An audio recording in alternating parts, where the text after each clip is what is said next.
Assalamualaikum. Hai semua. Hari ini tajuk kita adalah benda hidup dan benda bukan hidup. Jom ikut teacher. Tahukah anak-anak teacher apakah itu benda hidup? Benda hidup adalah benda yang memerlukan makanan dan minuman. Jika salah satu daripada ini tiada, maka benda hidup akan mati.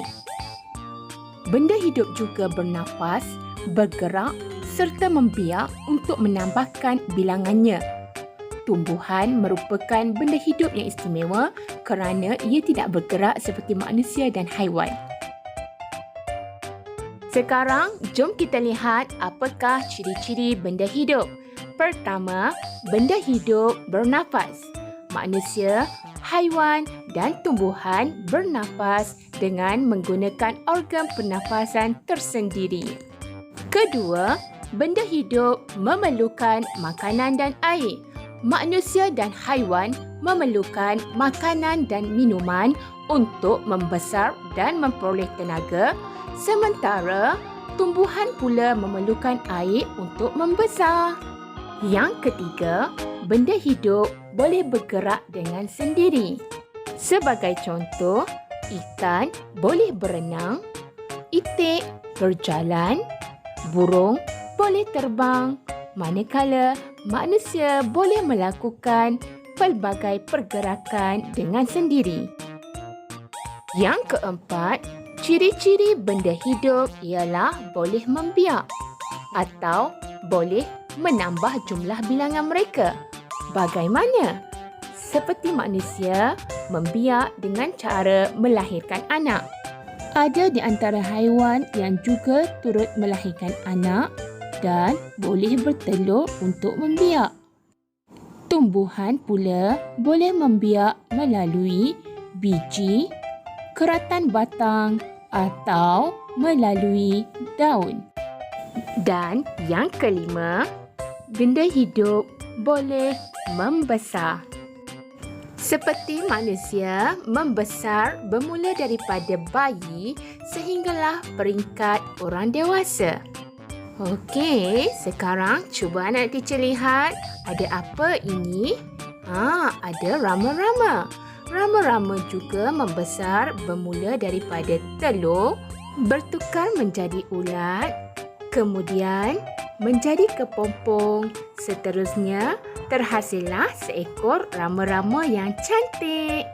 Manakala tumbuhan pula membesar bermula daripada biji benih, menjadi anak pokok dan seterusnya mengeluarkan hasil yang tersendiri seperti bunga dan buah. Okey, kita dah tahu semua ciri-ciri benda hidup. Sekarang kita akan lihat apakah itu benda bukan hidup. Benda bukan hidup adalah mempunyai ciri-ciri yang bertentangan dengan ciri-ciri benda hidup. Pertama, benda bukan hidup tidak makan atau minum. Benda tidak hidup juga tidak bergerak sendiri. Ianya juga tidak bernafas, tidak membesar dan tidak membiak.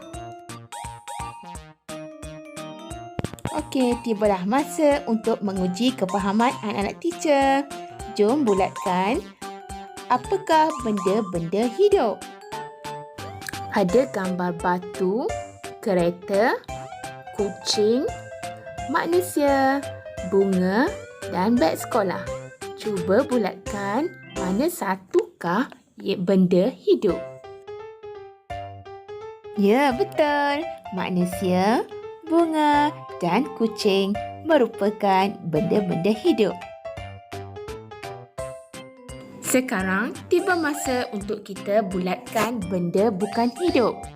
Di sini terdapat beberapa gambar iaitu kerusi, ulat bulu, buku, ikan, mainan dan juga datuk. Mana satukah yang benda bukan hidup? Ya, betul. Kerusi merupakan benda bukan hidup. Mainan benda bukan hidup. Dan buku juga merupakan benda bukan hidup kerana ianya tidak bernafas sama seperti kerusi dan alat mainan. Tugasan mingguan. Pilihan aktiviti untuk minggu ini. Pertama, aktiviti cut and paste. Yang kedua, hasilkan buku scrap Kisah Hidup Haiwan atau tumbuhan. Dan pilihan yang ketiga ialah move like an animal. Selamat menjalankan aktiviti buat semua anak-anak teacher. Jangan lupa record dan ambil gambar semasa melakukan aktiviti di rumah. Semoga berjumpa lagi. Bye. Assalamualaikum.